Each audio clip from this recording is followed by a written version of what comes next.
Okay. Hello बच्चों, सभी को नमस्ते, वेलकम बैक टू क्लास।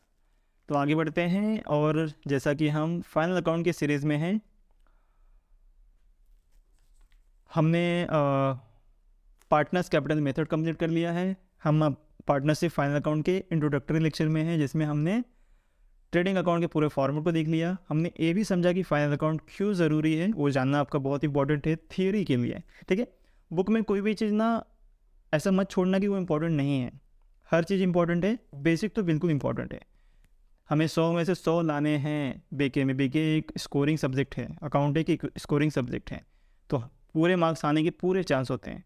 लेकिन इत्तेफाक से 15-20 मार्क्स हमारे थियोरी भी होते हैं, वो बिना पढ़े आप भले ही आप प्रैक्टिकल सारा कर लो, 80 में से 80 पा लोगे, लेकिन बचे हुए 20 मार्क्स 15 मार्क्स अब नहीं निकल पाओगे जब तक आप थियोरी पे भी ध्यान नहीं दोगे। ठीक है, तो चलो कोई नहीं, ज़रूर करेंगे और बिल्कुल करेंगे। प्रॉफिट एंड लॉस अकाउंट, एक second. Profit and loss account. So profit and loss account is the type of nominal account. ये भी नॉमिनल अकाउंट है, क्यों? क्योंकि इसमें एक साइड एक्सपेंस है और एक साइड इनकम है। और नॉमिनल अकाउंट है क्या? इनकम और एक्सपेंसेस का adjustment, right.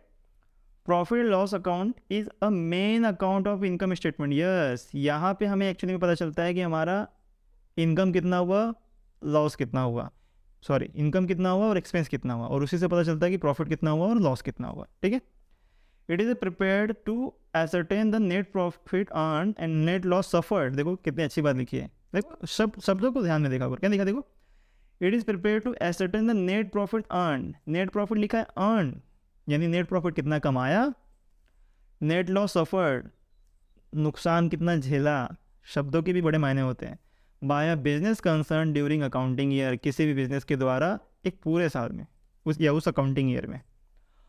All indirect expenses are recorded to be recorded to the debit side, whereas all indirect incomes are to be recorded to the credit side of the account. कुछ याद आ रहा है? पिछले lecture में हमने पढ़ा direct expenses और direct income, ये जाता है ट्रेडिंग अकाउंट में।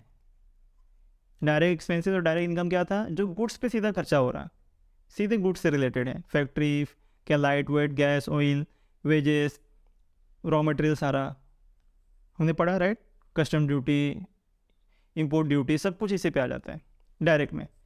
यहाँ क्या लिखा है? इनडायरेक्ट इनकम, जो कि डेबिट साइड रिकॉर्ड होगा और क्रेडिट साइड में क्या रिकॉर्ड होगा? किधर गया? सॉरी, इनडायरेक्ट एक्सपेंसेस का रिकॉर्ड होगा डेबिट साइड, और इनडायरेक्ट इनकम का रिकॉर्ड होगा क्रेडिट साइड। इनडायरेक्ट शब्द, मेरा मेन पॉइंट क्या था? शब्द पे ध्यान देना। इनडायरेक्ट यानी जो गुड्स पे डायरेक्टली खर्चा नहीं हो रहे, लेकिन गुड्स बेचने के लिए मेन पॉइंट क्या है? कंपनी का मेन काम क्या होता है? सामान बेचना। लेकिन वो सामान बेचने के लिए बाकी जो इंतजाम किए जाते हैं, ऑफिस बनाया जाता है, वॉचमैन रखे जाते हैं, स्टेशनरी लाई जाती है, कंप्यूटर लाया जाता है, उसमें खर्चे होते हैं, फाइलें बनाई जाती हैं, दुनिया भर के खर्चे हैं। तो वो जो इनकम और एक्सपेंस होता है वो प्रॉफिट लॉस में जाता है। The credit balance of this account shows net profit, यानी पॉइंट ये है कि मान लो ये प्रॉफिट लॉस अकाउंट है। क्रेडिट बैलेंस का मतलब है कि भाई इस साइड ज़्यादा है और इस साइड कम है। तो जब क्रेडिट ज़्यादा है और इस साइड क्रेडिट ज़्यादा है, डेबिट कम है, तो net profit which is the transfer to capital account, credit side is added in capital. The debit balance of this account shows net loss which is to be transfer to capital account, debit side. और जब debit side ज़्यादा होगा और credit side कम होगा, यानी income कम होगा, तो सीधी सी बात लॉस होगा, और वो कैपिटल अकाउंट से माइनस होता है। तो देखो माइनस का मतलब क्या है? हमने पढ़ा, ये कैपिटल अकाउंट हम बना रहे हैं। जब प्रॉफिट होता है तो हम क्या कर रहे हैं? एक मिनट, क्या लिखा है? हाँ, क्रेडिट साइड में, कैपिटल अकाउंट के क्रेडिट साइड में क्या करते हैं? ऐड करते हैं। तो कैपिटल अकाउंट में जब क्रेडिट साइड में एंट्री करते हैं तो वो प्रॉफिट की एंट्री होती है, जो कि ऐड मानी जाती है। और जब लॉस होता है तो उसे कहाँ ट्रांसफर करते हैं? कैपिटल अकाउंट के डेबिट साइड में, जो कि माइनस माना जाता है। यानी अगर इधर एंट्री करें तो माइनस हो रहा है कैपिटल में से, यहाँ एंट्री कर रहे हैं तो प्लस हो रहा है। और मैंने आपको बताया था पिछले लेक्चर में, अगर आपने ध्यान से देखा होगा तो मैंने कहा कि कैपिटल अकाउंट का जो क्रेडिट साइड है वो पार्टनर्स के लिए इनकम है, पार्टनर्स के लिए प्रॉफिट है, पार्टनर्स के हित में है। और डेबिट साइड जब एंट्री करते हैं तो पार्टनर्स कैपिटल को कम करते हैं, यानी पार्टनर्स के लिए नुकसान जैसा है, अनफेवरेबल है। ठीक ना? ये मैंने आपको बेसिक बताई हुई है, तो इसे ध्यान देना है। चलो आगे चलते हैं। आर.एन. कार्टर, इन्होंने कुछ डेफिनेशन दे दिया है। अ प्रॉफिट और loss account is an account in which all gains and losses are considered in order to ascertain the excess of gain over the losses और वाइस वर्सा। तो profit and loss account क्या है? सारे income, सारे नुकसान, और उन्हीं को हम एक्सेस करके, यानी उन्हीं को प्लस माइनस करके फिर जो बनता है, अगर एक्सेस ऑफ गेन है, एक्सेस ऑफ गेन का मतलब फ़ायदा ज़्यादा हुआ है ओवर द नुकसान, यानी नुकसान से, तो क्या होगा? वही नेट प्रॉफिट। और अगर वाइस वर्सा का मतलब क्या है कि excess of losses over gain, यानी नुकसान ज़्यादा हुआ है गेन की तुलना में, यानी फ़ायदे की तुलना में, तो नेट लॉस। ठीक है ना? चलो, गेन मतलब इनकम, ठीक ना? तो ये परफॉर्मा है, ये एक फॉर्मेट है, इसे भी देख लेते हैं। जिस तरह से हमने ट्रेडिंग अकाउंट देखा था, तो ये है सैलरी। और हाँ, बात ये है कि प्रॉफिट लॉस अकाउंट में किन आइटम्स के ट्रांजैक्शन होते हैं जो जनरली ऑफिशियल होते हैं, ऑफिशियल इनकम और ऑफिशियल एक्सपेंसेस। हमने अभी थोड़ी देर पहले ऊपर पढ़ा इनडायरेक्ट एक्सपेंसेस और इनडायरेक्ट इनकम। तो इनडायरेक्ट एक्सपेंसेस सब यहाँ पे और इनडायरेक्ट इनकम सब यहाँ पे। इनडायरेक्ट एक्सपेंसेस और यहाँ पे इनडायरेक्ट इनकम। इसको थोड़ा नीचे करें। हाँ, तो ऑफिस में सैलरी दी जाती है। देखो, सैलरी एंड वेजेस दोनों का मतलब एक ही है, मतलब होगा तो या तो यही होगा या तो यही होगा, दोनों नहीं होगा generally. Rent and rates, office rates, office rent हो सकता है। इंश्योरेंस, ऑफिस का इंश्योरेंस हो सकता है। इलेक्ट्रिसिटी एंड लाइटिंग, ऑफिस की लाइटिंग, इलेक्ट्रिसिटी। टेलीफोन, पोस्टेज, ये ऑफिस का। पोस्टेज कहाँ होता है? पोस्ट वगैरह करने का काम कहाँ होता है? ऑफिस का होता है। प्रिंटिंग और स्टेशनरी कहाँ होती है? ऑफिस की होती है।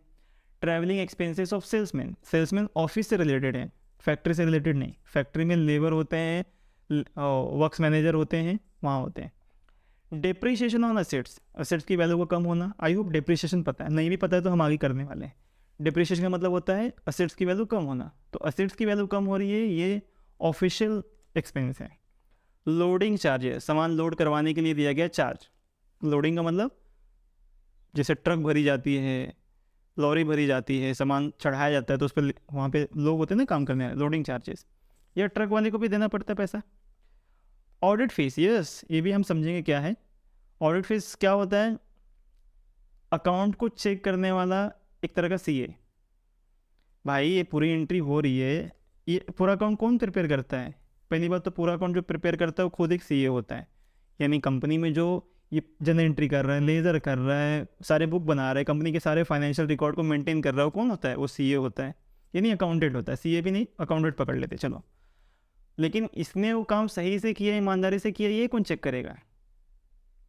तो इसको चेक करने के लिए हमें एक अलग से सीए को हायर करना पड़ता है, जिसको कहा जाता है ऑडिटर। क्या कहा जाता है? ऑडिटर। और वो आकर पूरे अकाउंट को चेक करेगा कि इस इंसान ने, इस अकाउंटेंट ने सही से एंट्री की है कि नहीं की है, घपला तो नहीं कर दिया है, चोरी तो नहीं कर ली है, कंपनी का पैसा यहाँ से वहाँ तो नहीं कर दिया है। उसको बोलते हैं ऑडिटर। तो वो सीधी सी बात है, आके अगर पूरा अकाउंट चेक करेगा, अपना पूरा 10 दिन 15 दिन जितना टाइम लगेगा चेक करेगा अच्छे से, वो रिपोर्ट देगा। तो ये जो काम करेगा उसके लिए इसको कुछ फीस चाहिए, तो उसको बोलते हैं ऑडिट फीस, जो कंपनी के लिए क्या है? एक्सपेंस। इंटरटेनमेंट, इंटरटेनमेंट टी है यहाँ पे, इंटरटेनमेंट एक्सपेंसेस। अब इंटरटेनमेंट में आप रिफ्रेशमेंट ले लो, कुछ भी हो सकता है। मान लो पूरे ऑफिस को मूवी लेके चले गए, कहीं म्यूज़ियम पार्क में लेके चले गए, ठीक है ना, होता है ना, ऑफिस में लोग घुमाने ले गए, किसी हिल पे ले गए, गोवा चले गए, तो वो भी जो भी है। Repairs, renewal and maintenance, office में कुछ भी, लैपटॉप रिपेयर हो सकता है, फर्नीचर रिपेयर हो सकता है, पूरी बिल्डिंग रिपेयर हो सकती है। इंटरेस्ट ऑन लोन, ये भी एक्सपेंस है। कंपनी ने लोन लिया है, उसके ऊपर इंटरेस्ट दिया, जैसे कि इंटरेस्ट ऑन पार्टनर्स लोन, तो उसकी एंट्री भी यहीं होगी, एक एंट्री यहाँ होगी, ठीक है।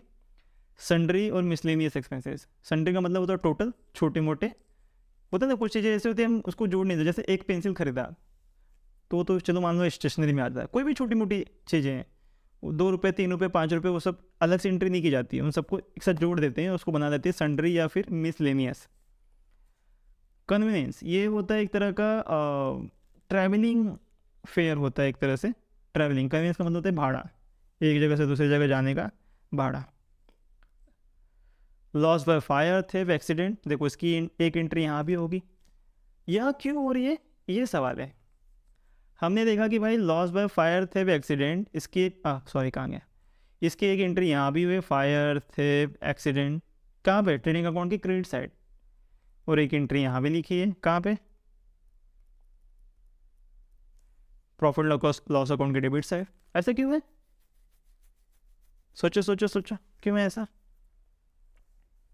क्योंकि भैया ये जो साइड है, जिस साइड हम पढ़ रहे हैं प्रॉफिट लॉस अकाउंट की डेबिट साइड, ये क्या है, एक्सपेंसेस साइड है। क्या है, एक्सपेंसेस। एक्सपेंसेस की अलग साइड में कॉलम में एक और नाम होता है लॉसेस, तो ये एक्सपेंसेस और लॉसेस का साइड है, debit side profit loss account का, ठीक है ना। अभी आपके मन में सवाल आ सकता होगा कि सर दोनों जगह एंट्री होगी क्या? अगर कोई आइटम हम लोग ट्रायल बैलेंस लिख रहे हैं, यानी क्वेश्चन, जो क्वेश्चन है, क्वेश्चन से अगर देख कर लिख रहे हैं तो उसकी एंट्री एक ही जगह होगी। लेकिन अगर एडजस्टमेंट में से देख के कर रहे हैं तो उसकी एंट्री दो जगह होगी, और दो जगह कोई भी हो सकता है। तो हम पढ़ेंगे, फिलहाल ये ध्यान रखो कि loss by fire theft accident यहाँ पे भी आता है। वेयर हाउस रेंट, देखो वेयर हाउस रेंट को यहाँ डाला गया है, यानी गोडाउन जब गुड्स बनकर रेडी होता है तो रेडी होने के बाद वो सीधा गोडाउन में जाता है बिकने से भी पहले। तो बिकने से भी पहले वेयर हाउस रेंट जिस गोडाउन में रख रहे हो उसका हो सकता है भाड़ा दे रहे हो, खुद का ना हो, उसका रेंट भी कहाँ जा रहा है, ऑफिशियल एक्सपेंस में जा रहा है। सोचने की बात है, लेकिन है तो यही। पीएफ कंट्रीब्यूशन, पीएफ का मतलब होता है प्रोविडेंट फंड, वो भी हम समझेंगे अलग से बाद में सॉल्व करते वक्त। गुड्स डिस्ट्रीब्यूटेड फ्री सैंपल, देखो ये भी दिया है, goods by fire, loss by fire, theft accident तो था ही, फ्री सैंपल में भी जो दिया यहाँ एंट्री चली गई। क्यों? क्योंकि फ्री में बांट रहे हैं तो नुकसान ही हो रहा है, क्योंकि बनाते वक्त तो पैसा लगा था ना, आपने कोई चीज़ बनाई तो पैसा तो लगेगा, भले आप फ्री में बांट दो। तो फ्री में बांट रहे हैं तो नुकसान हो रहा है, क्योंकि मैंने 5 रुपये लगा के बनाया था, फ्री में दे रहे हो तो 5 रुपये भी नहीं आ रहा है, तो नुकसान कहाँ एडजस्ट होगा, प्रॉफिट लॉस अकाउंट के डेबिट साइड। कमीशन अलाउड और गिवन, किसी को कमीशन दे दिया तो वो एक्सपेंस हो गया। डिस्काउंट अलाउड, किसी को डिस्काउंट दे दिया, समझने इस बात को।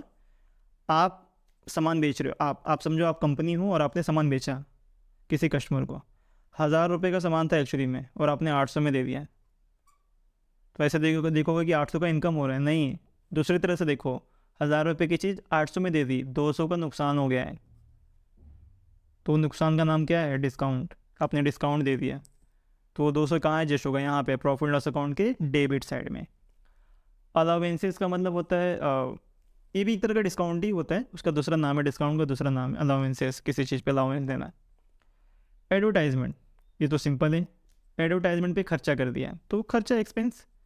कैरेज आउटवर्ड, कैरेज आउटवर्ड का मतलब होता है सामान भेजने के लिए, सामान बेचने के लिए, मार्केट में स्प्रेड करने के लिए दिया गया खर्चा। मतलब मैंने टेम्पो हायर किया और उसको सामान उस पर लोड करके वो भिजवा दिया, तो कैरेज आउटवर्ड, ठीक है। सेल चार्जेस, बेचने के भी कुछ चार्जेस हो सकते हैं और कुछ भी हो सकता है। बैड डेप्ट, ऐसा पैसा जो डूब गया, तो डूबा हुआ पैसा भी कहाँ जाएगा, प्रॉफिट लॉस अकाउंट की डेबिट साइड। एक्सपोर्ट ड्यूटी, देखो इंपोर्ट ड्यूटी ट्रेडिंग अकाउंट में थी, यानी जब सामान मंगा रहे हैं तो सामान में क्या मंगाते हैं, रॉ मटेरियल। लॉजिक को जरा समझना, हम मंगाएंगे क्या, बना बनाए गुड्स थोड़ी मंगाएंगे, रॉ मटेरियल मंगाएंगे। तो रॉ मटेरियल किससे रिलेटेड है, सीधा गुड्स से। रॉ मटेरियल किससे रिलेटेड है, सीधा गुड्स से, क्योंकि वो इस पर खर्चा हो रहा है। एक्सपोर्ट ड्यूटी हम बेचने के लिए कर रहे हैं, तो ये ऑफिशियल एक्सपेंस में आ जाता है, यानी फैक्ट्री से बाहर अगर गुड्स निकला तो सब ऑफिस में आ जाता है, ठीक है। टैक्सेस, कुछ टैक्स पे किया वो। जनरल एक्सपेंसेस, सामान्य एक्सपेंसेस। ट्रेड एक्सपेंसेस, ट्रेड में किया गया एक्सपेंस। लीगल चार्जेस, मान लो कोई एग्रीमेंट बनवाया, कोई सरकार को किसी टाइप का अलग टाइप का लीगल चार्ज दे दिया, होता है बहुत बार, होता है, फाइन वगैरह आ जाती है, कुछ भी हो सकता है, तो सारे लीगल चार्जेस में आ जाते हैं। कुछ ऐसा मामला आ गया जो कोर्ट में जाना पड़ा, तो उसमें जो खर्चा होगा कंपनी की तरफ से, वो लीगल चार्जेस। प्रोफेशनल चार्जेस,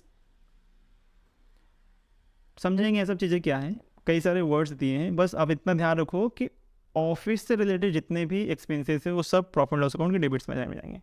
अब प्रोफेशनल चार्जेस जैसे कि डॉक्टर का चार्ज हो सकता है, मान लो कोई क्या नाम है, एम्प्लॉय जो है वो बीमार पड़ गया, डॉक्टर बुलाना पड़ा, और भी बहुत सारी चीज़ें हो सकती है। प्रोफेशनल मतलब कोई भी ऐसा इंसान जो अपना स्किल, अपना टैलेंट कंपनी को दे रहा है, और कंपनी उसे क्या पे करती है, कुछ फीस पे कर देती है या दे देती है। बैंक चार्जेस, बैंक भी बहुत सारे चार्जेस काटती है, आपके खुद आप बच्चे हो, आप अपने पापा मम्मी से पूछो, भाई बहन से पूछना जिनका बैंक अकाउंट होगा, एटीएम का चार्ज काट लेगी, पैसा ट्रांसफ़र करने का चार्ज काट लेगी। उसी तरह से कंपनी को भी कटता है चार्जेस। सॉलिसिटर्स फ़ी, ये भी हम समझेंगे क्या है जब सॉल्व करेंगे तब, ठीक है। Secondary packing charges, secondary packing, ऊपर हमने पढ़ा था प्राइमरी, चलो ऊपर जाते देखते। ट्रेडिंग अकाउंट में हमने पढ़ा था प्राइमरी, यहाँ देखो ध्यान से, ये कहाँ गया, हाँ, प्राइमरी पैकिंग चार्जेस, यानी गुड्स जब एकदम बन के रेडी होता है तो जो गुड्स पैक होता है, ध्यान देना, जो गुड्स पैक होता है, गुड्स यानी गुड्स जिसमें रखा जाता है, जो बॉटल होती है, फिर उस बॉटल को भी एक बॉक्स में पैक किया जाता है या बॉक्स के और बड़े बॉक्स बनाए जाते हैं, तो उसको बोलते हैं सेकेंडरी पैकिंग चार्जेस, तो ऑफिशियल में आएगा। Loss on sale of fix assets, कोई असेट्स बेच दिया जिसमें नुकसान हो गया, कहने का मतलब कि असेट्स की वैल्यू थी 10,000, बेच दी 8,000 में, तो वही बात है, 10,000 थी, बेच दी 8,000 में, कितने का नुकसान हो गया, 2,000 का, तो उस 2,000 की एंट्री क्या होगी, प्रॉफिट एंड लॉस अकाउंट के डेबिट साइड में। नेट प्रॉफिट ट्रांसफर, चलो तो यहाँ तक एंट्रीज हैं। देखो इसमें और भी बहुत सारी चीज़ें जो आ सकती हैं, यहाँ पे दिया नहीं है, हालांकि ये बहुत ज़्यादा ही है और इतना सारा एग्जाम में नहीं आता है, ये भी आप जानते हो, सोल प्रोप्राइटरशिप अपनी की हुई है। कॉमन सेंस लगाना है क्योंकि ये सब चीज़ आप याद नहीं रख सकते, ये सब चीज़ आप याद नहीं रख सकते। तो कॉमन सेंस क्या लगाना है कि प्रॉफिट लॉस के डेबिट में इनडायरेक्ट एक्सपेंसेस आते हैं, पहली बात, जो ऑफिस से रिलेटेड एक्सपेंस है वो आते हैं, आप ऐसे समझ सकते हो। ट्रेडिंग अकाउंट वाले बिल्कुल नहीं आएंगे, आप ऐसे समझ सकते हो, 3-4 तरीके से समझ सकते हो, ठीक है। और बाकी तो थोड़ा थोड़ा प्रैक्टिस करके ही आएगा भाई, बिना प्रैक्टिस किए तो नहीं हो पाएगा, सिंपल। तो एक बार में आ जाए ऐसा बिल्कुल मत सोचना, करते करते ही आएगा, लेकिन लॉजिक के साथ चलेंगे। तो हमने एक्सपेंस साइड देख लिया, अभी इनडायरेक्ट इनकम है। इनडायरेक्ट इनकम का मतलब इसमें से कोई भी इनकम जो है वो गुड्स से नहीं आई है, गुड्स से जो इनकम थी वो कहाँ चली गई, ट्रेडिंग अकाउंट की क्रेडिट साइड में, सेल्स के रूप में। जो सेल्स है वो गुड्स का इनकम है, तो वो डायरेक्ट इनकम है, क्योंकि कंपनी का मेन काम तो गुड्स बेचना है ना, इसलिए लिखा है डायरेक्ट इनकम। यहाँ जो इनकम है वो सब इनडायरेक्ट है, यानी कंपनी का ये मेन काम नहीं है, बस कहीं कहीं से इनकम हो गई है। तो कैसे कैसे हुई है, सबसे पहले है, हाँ एक चीज़ आपने नोटिस की, यहाँ पे लिखा है ग्रॉस प्रॉफिट ब्रॉट डाउन, यानी जो ट्रेडिंग अकाउंट में प्रॉफिट आएगा क्रेडिट में और डेबिट में, उसे यहाँ पे क्रेडिट में ट्रांसफ़र करेंगे। कमीशन रिसीव्ड, कमीशन लिया, क्या हुआ, कमीशन लिया, और जब कमीशन दे रहे थे तो एंट्री यहाँ थी, चलो थोड़ा नीचे करो, यहाँ पे है कहीं, देखो कमीशन अलाउड यहाँ सबसे नीचे दिख रहा है, यानी कमीशन दिया था, गिवन अलाउड, तो डेबिट में क्योंकि एक्सपेंस हुआ। कमीशन रिसीव्ड, कमीशन मिला, इनकम। डिस्काउंट रिसीव्ड, यानी डिस्काउंट मिला, कंपनी ने कुछ खरीदा 1,000 रुपये की चीज़ कंपनी को 800 में मिली, 200 का कंपनी को फ़ायदा हो गया। इंटरेस्ट रिसीव्ड, कंपनी ने इन्वेस्ट किया हो सकता है, किसी को लोन दिया हो सकता है तो उसका ब्याज मिला। डिविडेंड रिसीव्ड, सेम शेयर्स में पैसा लगाया है, उसका डिविडेंड आया। रेंट रिसीव्ड, कंपनी ने कुछ अपने लैंड रेंट पे दे रखे हैं तो उसका हो सकता है। सन्ड्री मिसलेनियस रिसिप्ट, और भी छोटे मोटे इनकम जो भी हो सकते हैं, बैंक की तरफ से इंटरेस्ट वगैरह वगैरह। Net profit on sale of assets, यहाँ पे लास्ट में था net profit, net loss on sale of assets, तो असेट्स बेचने के बाद अगर फ़ायदा हो रहा है तो क्रेडिट में, नुकसान हो रहा है तो डेबिट में, और बाद में टैली लास्ट में। तो बहुत नॉर्मल इनकम थे, बहुत छोटे चीज़ें हैं। तो अगर इनकम रिसीव्ड सेल्स के अलावा जितनी इनकम होती है वो सब प्रॉफिट एंड लॉस अकाउंट के क्रेडिट साइड में जाती है, हम लोग लिखते हैं प्रॉफिट एंड लॉस अकाउंट के क्रेडिट साइड में। आप समझ रहे हो, बहुत सिंपल है। एक्सपेंस नज़र आ रहा है जो फैक्ट्री से रिलेटेड नहीं है, इनडायरेक्ट लग रहा है प्रॉफिट एंड लॉस अकाउंट के डेबिट साइड। इनकम नज़र आ रहा है सेल्स के अलावा जितना भी इनकम है, क्योंकि सेल्स ही जो होगा वो सिर्फ डायरेक्ट में आता है, उसके बाद के सारे इनकम डायरेक्ट में नहीं आते हैं, चाहे वो कमीशन है, डिस्काउंट है, इंटरेस्ट है, डिविडेंड है, रेंट है और कुछ है, सिर्फ सेल्स इनकम में आता है जो ट्रेडिंग अकाउंट के क्रेडिट साइड में जाएगा। बाकी सारे इनकम जो है प्रॉफिट लॉस अकाउंट के क्रेडिट में जाते हैं। ठीक, क्लियर, पक्का, बस तो टैली कर देंगे। टैली करते वक्त यहाँ का ज़्यादा है और क्रेडिट साइड का कम है तो लॉस हो जाएगा, नेट लॉस, जो कहाँ ट्रांसफ़र होगा, पार्टनर्स कैपिटल अकाउंट या करंट अकाउंट, जो भी बनेगा। अगर फिक्स कैपिटल मेथड इस्तेमाल हो रहा है तो करंट अकाउंट में जाएगा, फ्लक्चुएटिंग इस्तेमाल हो रहा है तो करंट कैपिटल में जाएगा। और अगर क्रेडिट ज़्यादा है और डेबिट साइड कम है, यानी इनकम ज़्यादा है, क्रेडिट का मतलब क्या हो गया, ये इनकम साइड है, अगर ये ज़्यादा है और ये कम है तो क्या हो जाएगा, profit. To net profit transfer to partners capital account, ठीक है, या करंट अकाउंट, जो भी मेथड इस्तेमाल होगा उसके हिसाब से। आई होप कि आपको चीज़ें समझ में आ रही हैं, और अगर नहीं भी आ रही है 5-10% भी समझ में आ रहा है ना, बहुत है। 5-10 नहीं, इतना भी तो नहीं, लेकिन 50% तो ज़रूर समझ में आता होगा, राइट, कि हमने क्या किया है। ठीक है, तो यहाँ पे फिर से इस लेक्चर को एंड करते हैं, और अगला हम समझेंगे बैलेंस शीट नेक्स्ट लेक्चर में।